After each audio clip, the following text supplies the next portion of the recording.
It's funny. Percent of a number. Yay! Click the subscribe button. Cool. Today, we're doing percent of a number. Yay! Are you ready? Yep. Now, when dealing with percent, it's important to know that percent is out of 100. 100. Another important fact is percents, fractions, and decimals are all connected. Sit tight. I'll show you. Let's start. So let's take 40%. If percent is out of 100, then 40% is 40 over 100. If you know anything about fractions, this line means to divide. So 40 divided by 100. Take out a calculator and try it. It's 0.40. So you can either have 40%, 40 over 100, or 0.40. They're all equivalent. Keep that in mind when we're finding a percent of a number. Now there's two ways to find a percent of a number. Let's look at the first one. You need to know part over whole is equal to percent over 100. So let's take the problem 30% of 60. We know that the percent is going to be 30%. Now we have to figure out, where does the 60 go? Is that the part or the whole?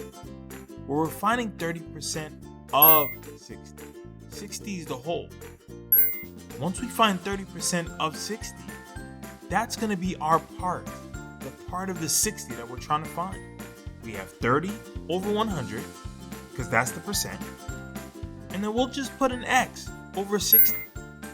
X representing the part. Now 60 and 100 are not compatible, meaning there's no whole number I can multiply times 60 to get to 100.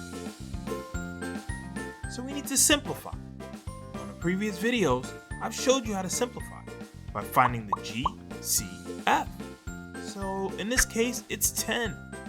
30 divided by 10? 3. And 100 divided by 10 is 10. All we did was create an equivalent ratio, or an equivalent fraction. Now, are 10 and 60 compatible? Yep. Sure they are. I can multiply 10 times 6 to get 60, and I can multiply 3 times 6 to get 18.